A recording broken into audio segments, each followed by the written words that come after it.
Hello everyone, कैसे हैं आप सभी लोग। आई होप सभी लोग बढ़िया कर रहे होंगे। प्यारे बच्चों, आपकी स्क्रीन पर एक क्वेश्चन दिख रहा है और एक क्वेश्चन जो है जैसा कि आप देख पा रहे हैं आरसी सर्किट लिखा हुआ है। एंड इसमें बेसिकली हम लोग बात करेंगे हीट जनरेशन कैसे निकालते हैं हम लोग। और क्वेश्चन बहुत ही प्यारा है और आपसे मैं रिक्वेस्ट करूँगा कि आप पहले जो है इसके ये सोल्यूशन मत देखें, है ना। मतलब आप सोल्यूशन ना देखें, उसके लिए मैं थोड़ा सा नीचे कर देता हूँ। देख बच्चे, क्वेश्चन पहले हम लोग पढ़ते हैं, है ना। देखिए क्वेश्चन ये है कि one plate of A parallel plate capacitor of capacitance C is connected through a resistance R1 and a key to a conducting ball of radius R. The other plate of capacitor is earthed through another resistance R2 as shown. The ball is far away from the earth as well as from the rest of circuit.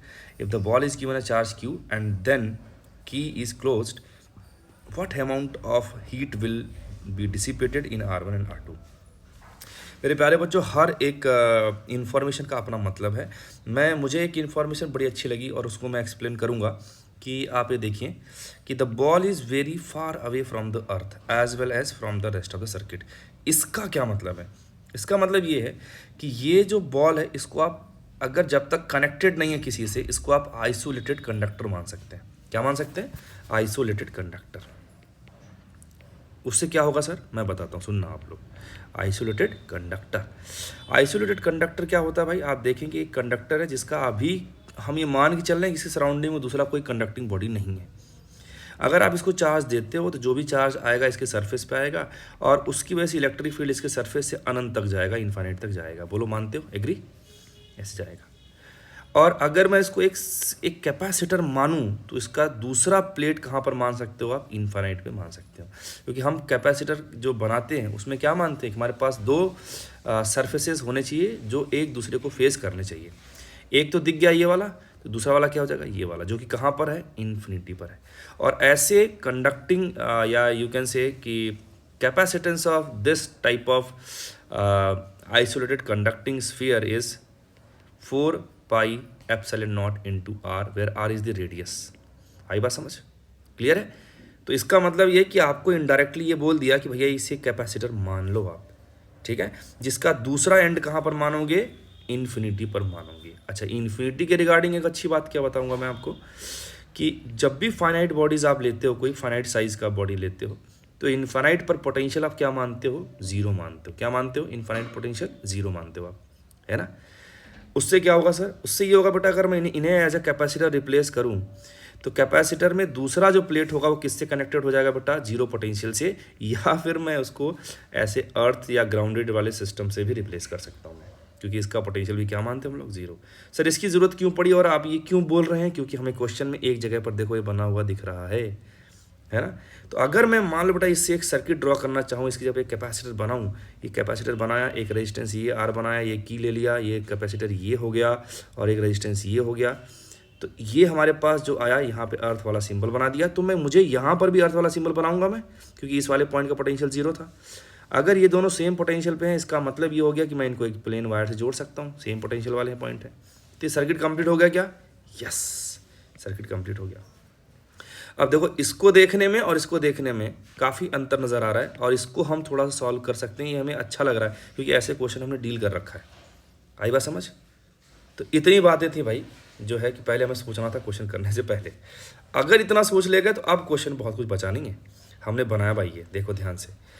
अब ये t=0 वाला scene था कि जब अभी just हमने की को जो है ऑन किया था, की को जस्ट प्रेस किया, तो हुआ क्या बच्चे कि अगर आपको पता हो थोड़ा बहुत तो आप जानते होंगे बच्चे कि कैपेसिटर अगर सर्किट में ऐसे लगा हुआ है और जब काफ़ी टाइम बीत जाता है, जिसको हम लोग कहते हैं स्टडी स्टेट, तो स्टडी स्टेट में क्या होता है कि जो आपका करंट है वो ज़ीरो हो जाता है, क्योंकि कैपेसिटर फुल्ली चार्ज होकर ओपन सर्किट की तरह बिहेव करता है। आई बात समझ? तो फुल्ली चार्ज कंडीशन में इनसे कोई करंट फ्लो नहीं करेगा, इनसे कोई करंट जो है फ्लो नहीं करेगा। आप ये कहोगे सिंपल कि सर इससे करंट नहीं जा रहा है, इससे करंट नहीं जा रहा है। सही बात है, हाँ। लेकिन जो चार्जेस यहाँ से फ्लो करके गए होंगे वो यहाँ पे इस वाले को मिल गए होंगे। यस, बिल्कुल मिलेंगे। अब आपको ये पता करना है कि स्टडी स्टेट में इस पर कितना चार्ज बचा और इस पर कितना चार्ज बचा।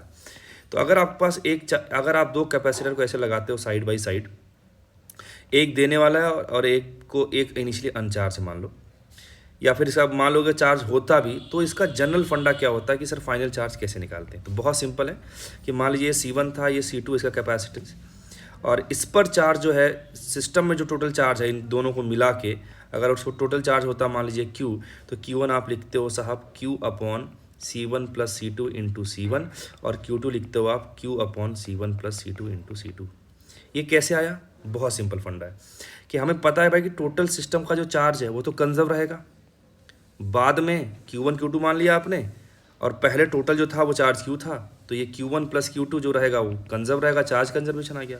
दूसरा बेटा ये कि आप ये देखो कि जो चार्ज है वो कैपेसिटेंस के डायरेक्टली प्रोपोर्शनल है, बोलो है कि नहीं? बिल्कुल है। तो अगर आप मुझे Q1 अपॉन Q2 करोगे तो आएगा C1 अपॉन C2। इन दोनों रिलेशन से अगर आप Q1 Q2 निकालोगे तो जो मैंने बोला वही आएगा, है ना।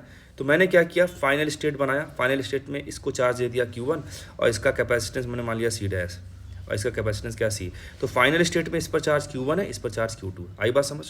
तो Q1 क्या लिखोगे, टोटल चार्ज इंटू Q1 वाला जो है C dash capacitance upon total capacitance C dash plus C, और Q2 क्या लिखोगे, same C upon C plus C dash into total charge. आई बात समझ? अब एक बार मुझे क्या हो गया कि सिस्टम में इनिशियल और फाइनली कितना कैपेसिटर पर चार्ज है ये अगर मालूम चल गया तो मैं ये फाइंड आउट कर सकता हूँ कि इनिशियल कितना एनर्जी था सिस्टम में स्टोर और फाइनल कितना स्टोर है। सर उससे क्या होगा? उससे ये होगा बेटा, मुझे कुछ एक क्लू मिल जाएगा कि पोटेंशियल एनर्जी या जो एनर्जी स्टोर है उसमें कितना चेंज आया। सर उससे क्या होगा? उससे ये मालूम चल जाएगा कि अगर मैं हीट का एक फार्मूला लगाऊं, heat work done by battery minus delta U, ये हीट का जनरल फार्मूला है बच्चों, है ना, आरसी सर्किट में। तो अगर आप पूरा सिनेरियो अभी तक आपने ये देखा है कि कहीं पर बैटरी आपको नज़र नहीं आई है, कहीं पर बैटरी नज़र नहीं आई, तो बैटरी अगर आई नहीं तो भाई साहब उनका वर्क कैसे आ जाएगा? ये जीरो हो जाएगा। तो जो हीट आया वो delta U minus delta U के बराबर हो जाएगा। माइनस डेल्टा यू को आप लिख सकते हो you initial minus you final, है कि नहीं? यस।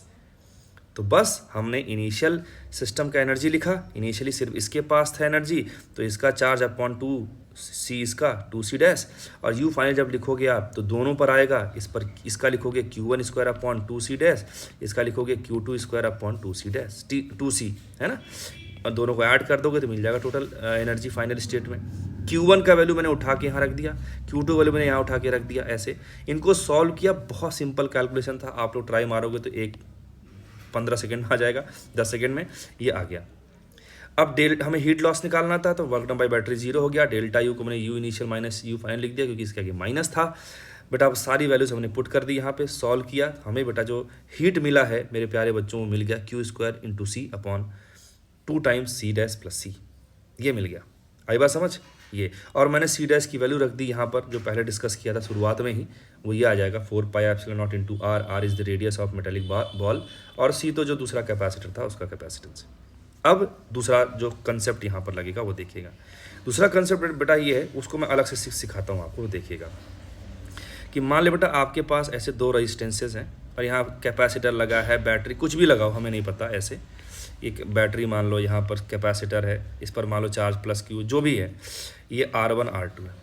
टोटल अगर हीट जो है सिस्टम में अगर वो H है, और इस पर हीट, इसने जो हीट डिसिपेट करी और इसने जो हीट डिसिपेट किया मान लो H1, ये H2 है ना, ठीक है।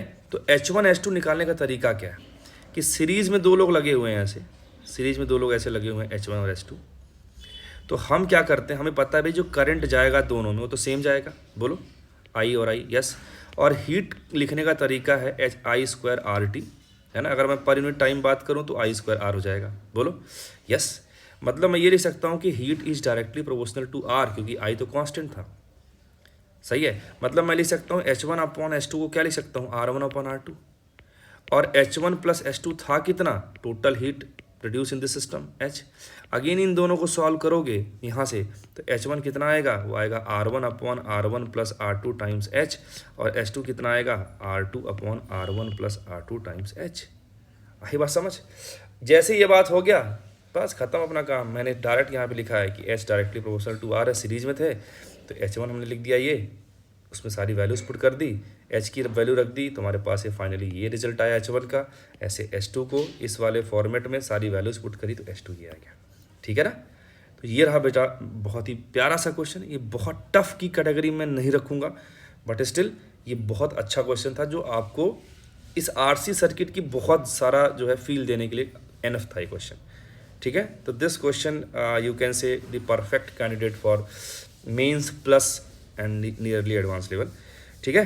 तो बच्चों ठीक है, मिलते हैं हम लोग ऐसे ही कुछ अच्छे वीडियोज़ के साथ नेक्स्ट वीडियो लेक्चर में। तब तक के लिए bye bye, see you, take care.